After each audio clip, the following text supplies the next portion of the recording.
このクラスで一番強いのはどいつだ。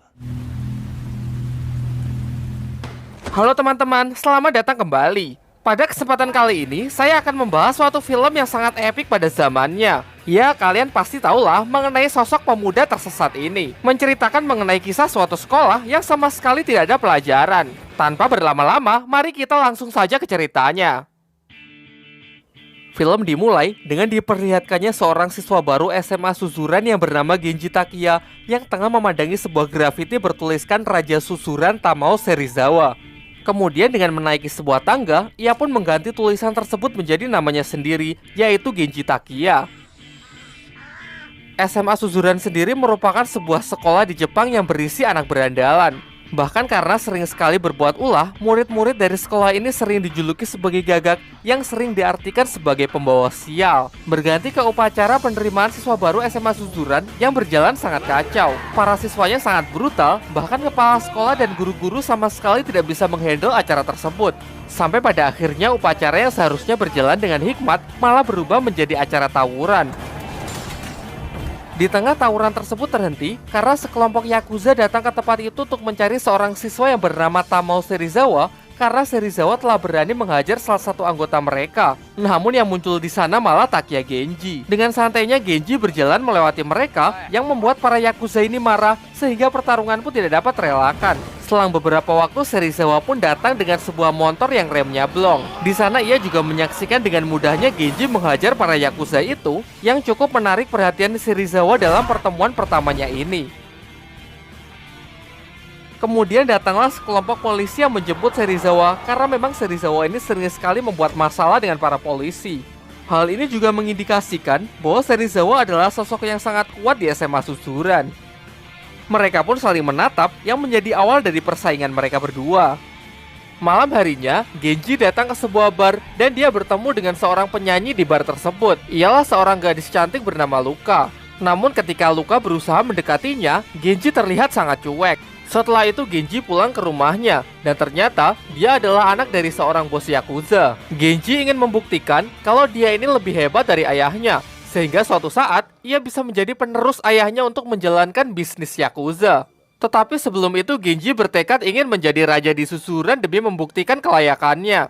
Keesokan harinya terlihat di atap sekolah, Serizawa sedang bermain kartu bersama para anak buahnya. Namun tiba-tiba Genji datang dan langsung menendang papan permainannya sampai berantakan. Padahal dalam permainan itu, Serizawa tengah beruntung mendapatkan kartu yang bagus. Tanpa basa-basi, Genji pun langsung mengatakan tujuannya yaitu untuk menantang duel Serizawa. Tentu Serizawa yang sangat marah karena permainannya telah dikacaukan, menghampiri Genji dan berniat menerima tantangannya. Tetapi sebelum pertarungan dimulai, perhatian Serizawa teralihkan oleh dua orang yang tiba-tiba datang menantangnya.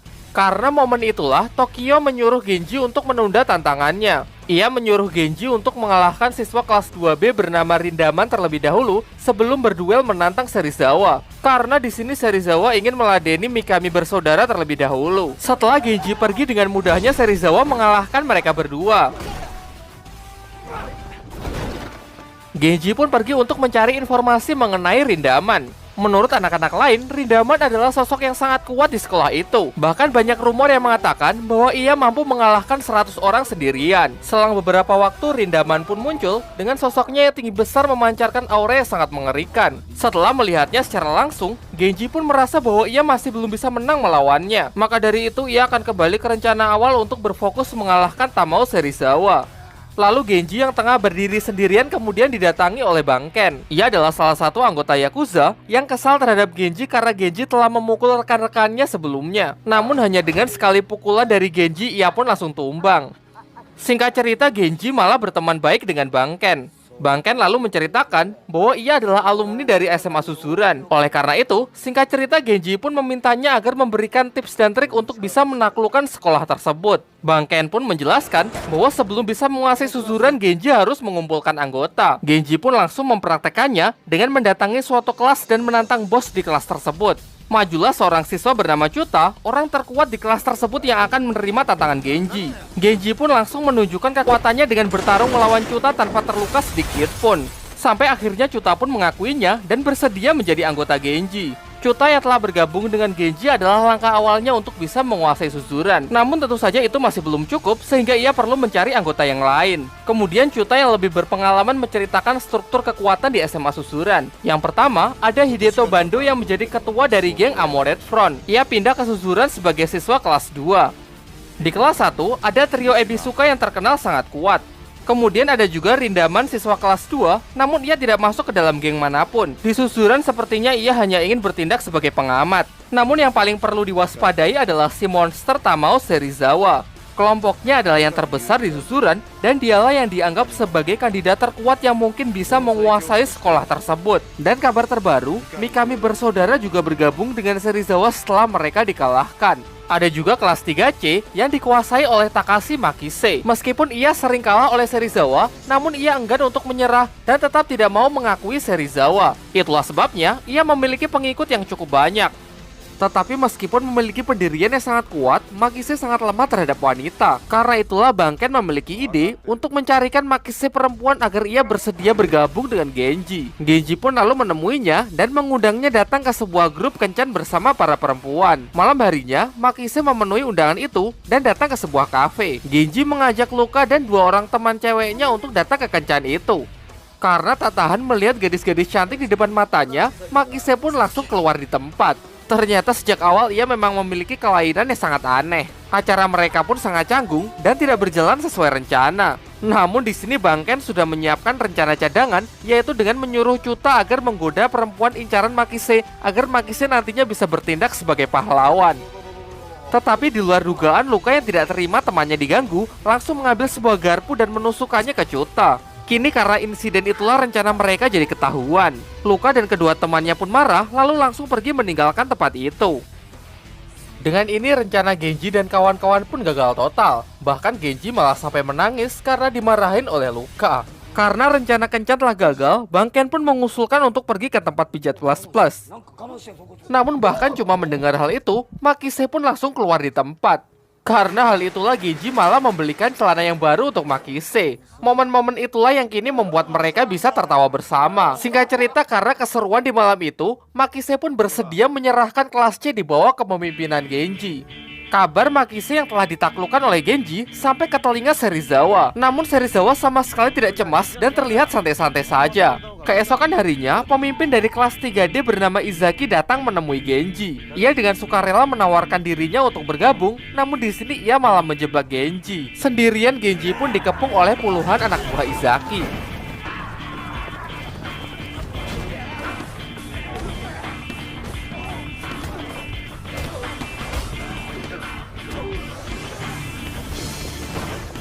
Meskipun ia telah dikeroyok hingga babak belur, namun Genji sama sekali tidak menyerah. Ia jatuh berkali-kali dan masih berusaha untuk bangkit.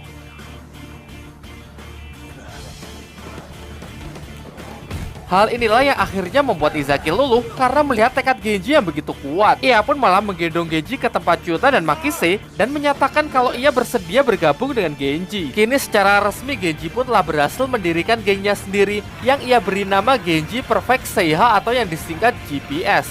Bahkan sekarang ia juga sudah memiliki markasnya sendiri. Serizawa yang mengetahui hal itu kini sudah tidak bisa lagi meremehkan Genji. Karena itulah mulai sekarang kelompoknya harus lebih waspada. Tokaji, yang merupakan anak buah dari Serizawa, diam-diam tanpa sepengetahuannya menggunakan cara kotor untuk mengalahkan GPS. Lantas dengan orang-orangnya ia pun mendatangi Izaki yang tengah sendirian lalu mengkeroyoknya. Genji dan kawan-kawan pun dibuat sangat kaget ketika melihat Izaki dengan luka yang sangat parah. Setelah mengetahui bahwa kelompok Serizawa lah yang melakukan semua ini, Genji pun berniat untuk balas dendam. Tetapi Izaki dan teman-teman lain melarangnya karena mereka merasa masih belum cukup anggota untuk bisa melawan geng Serizawa. Jika sekarang Genji tetap nekat berperang dan sampai kalah, maka GPS akan langsung tamat. Sehingga mau tidak mau, mereka harus menambah anggota terlebih dahulu sebelum bisa berperang melawan Serizawa. Malam harinya Genji bersama Makise minum di sebuah kafe. Secara kebetulan, Serizawa dan Tokyo juga datang ke kafe tersebut. Jelas emosi Genji pun tersulut dan langsung menantang Serizawa untuk berduel di luar karena ia telah menghajar Izaki sebelumnya.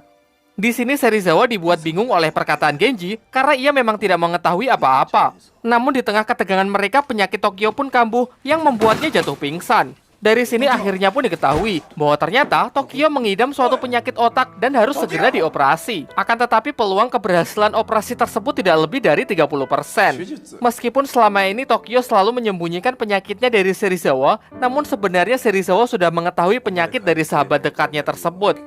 Di sisi lain, Genji merasa sangat kesal karena ia tidak bisa meluapkan emosinya kepada siapapun. Mengingat untuk melawan Serizawa GPS kekurangan anggota, ia pun masuk ke kelas-kelas dan menghajar semua orang secara membabi buta supaya bisa merekrutnya. Jelas Makise menentangnya dengan mengatakan kalau cara yang digunakan Genji ini adalah salah. Karena Genji tidak menghiraukannya, Makise pun mengancam keluar dari GPS apabila Genji masih suka berbuat seenaknya. Akhirnya Genji pun menyesali perbuatannya dan curhat ke Banken. Banken terus memberinya semangat dan menyuruh Genji untuk terus berusaha menggapai mimpinya untuk bisa menguasai susuran. Di sini akhirnya Genji pun mengatakan tujuan sebenarnya ia menguasai susuran, yaitu untuk membuktikan kepada ayahnya. Di sini Banken sangat kaget karena ia baru tahu kalau Genji ternyata adalah anak dari bos Yakuza klan Ryusekai, di mana ayah Genji adalah musuh dari bos Yakuzanya. Padahal sebelumnya Banken telah menerima perintah agar membunuh anak dari penerus musuhnya tersebut. Banken lalu datang ke ayahnya Genji untuk memperingatkan kalau bosnya berniat untuk membunuh Genji. Tetapi setelah mendengar semua itu, ayahnya Genji terlihat santai-santai saja. Sebelum pergi, Banken lalu memberikan sepucuk surat untuk dititipkan kepada Genji. Di tempat lain, para anak buah Serizawa sedang berkumpul dan membahas GPS yang semakin besar. Mereka yang didalangi oleh Tokaji lalu merencanakan sesuatu tanpa sepengetahuan Serizawa, yaitu menculik Luka dengan bantuan dari geng Amulet Front. Singkat cerita, akhirnya Luka pun diculik oleh sekelompok orang yang memakai jaket dengan simbol tengkorak. Luka yang tengah disekap kemudian menelpon Genji dan mengatakan kalau ia telah diculik oleh sekelompok orang berjaket tengkorak. Pihak Genji yang mendengar kabar itu menduga kuat kalau jaket tengkorak yang dimaksud pasti adalah geng Amulet Front. Tentu Genji pun segera berangkat bersama GPS ke markas mereka demi untuk membebaskan Luka. Perkelahian pun terjadi di antara keduanya. Setelah banyak anggota Amulet Front yang dihajar habis-habisan oleh GPS, Genji baru menyadari kalau di jaket mereka sudah tidak ada lagi simbol tengkorak. Dari sini pun akhirnya dapat disimpulkan bahwa ternyata pihak Genji salah sasaran dan dia hanya diadu domba. Sudah jelas kalau ini adalah permainan dari kelompok Serizawa, karena kalau mereka sampai bentrok, pihak Serizawa lah yang paling diuntungkan. Tentu di sini Hideto Bando selaku ketua dari Amulet Front tidak akan membiarkan GPS pergi begitu saja setelah anggotanya dihajar habis-habisan tanpa alasan yang jelas. Agar mereka impas, Bando pun menginginkan telinga Makise. Meskipun Makise sama sekali tidak keberatan, Genji pun melarangnya dan ia bersedia untuk menggantikannya. Tetapi ketika tanpa ragu Genji hendak memotong telinganya sendiri, Bando pun segera menghentikannya karena ini ternyata hanyalah sebuah tes yang ia berikan. Setelah itu ia menjelaskan bahwa sebelumnya memang Tokaji dari pihak Serizawa menyuruhnya untuk menculik Luka. Tetapi dengan tegas ia telah menolaknya karena ia tidak menyukai cara kotor yang mereka lakukan. Di waktu yang bersamaan, Tokaji bersama anggota lainnya tengah menunggu hasil pertempuran antara GPS melawan Amulet Front. Selang beberapa waktu, Serizawa yang tidak mengetahui apa-apa pun datang, yang hanya ingin menginformasikan kalau Tokyo besok pagi akan menjalani operasinya. Di waktu yang bersamaan, Genji bersama GPS pun akhirnya datang untuk membebaskan Luka. Serizawa yang kini mengetahui rencana busuk Tokaji pun sangat marah. Ia mengatakan lebih suka kalau kepalanya hancur daripada menang dengan cara seperti ini. Namun itu semua percuma saja, karena sekarang emosi dari GPS sudah tidak dapat dibendung lagi. Tanpa ragu mereka menyatakan perang kepada geng Serizawa besok pada subuh di depan sekolah susuran. Setelah ia pulang, ayahnya memberikan surat yang dititipkan Banken kepada Genji. Kemudian ia menjelaskan kalau Banken bersedia mengorbankan nyawanya karena menentang perintah bosnya untuk membunuh Genji. Genji yang tidak bisa menerima hal itu berniat pergi ke tempatnya Banken. Akan tetapi sang ayah mencegahnya karena bagaimanapun juga itulah jalan yang telah ia pilih. Tentu sudah seharusnya Genji menghormati hal itu.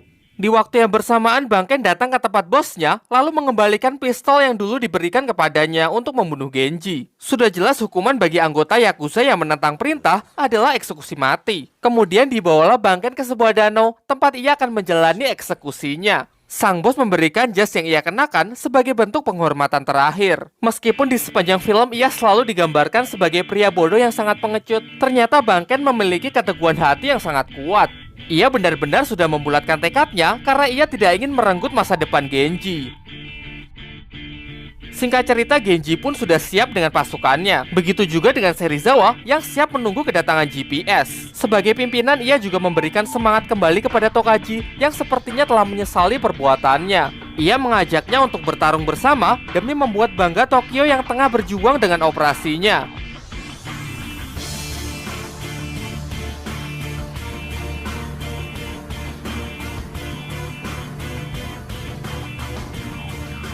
Di bawah derasnya hujan, akhirnya pertarungan mereka pun pecah.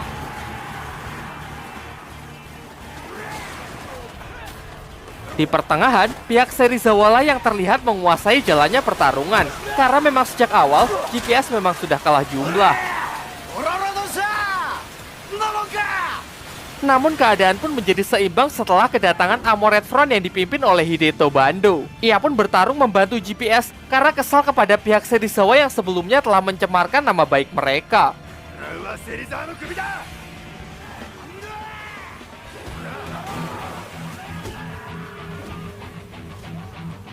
Singkat cerita, perang pun mencapai puncaknya yang hanya menyisakan Genji melawan Serizawa.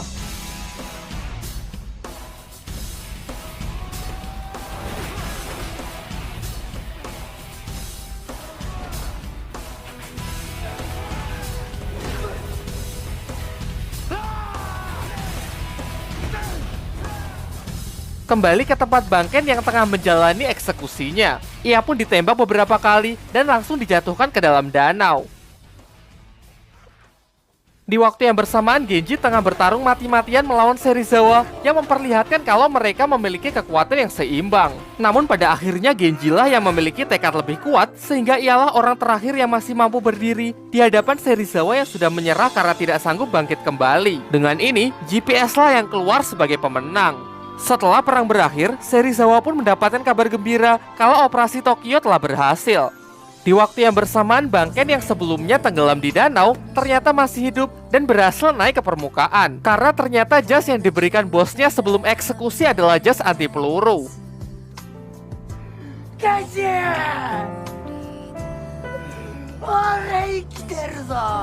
Di akhir film kita diperlihatkan Serizawa yang telah sembuh dan Tokyo yang sudah keluar dari rumah sakit. Sedangkan Genji yang kini telah menjadi pimpinan tertinggi di susuran belum merasa puas kalau belum menang bertarung melawan Rindaman. Namun sayangnya mereka berada di level yang berbeda dan tamat.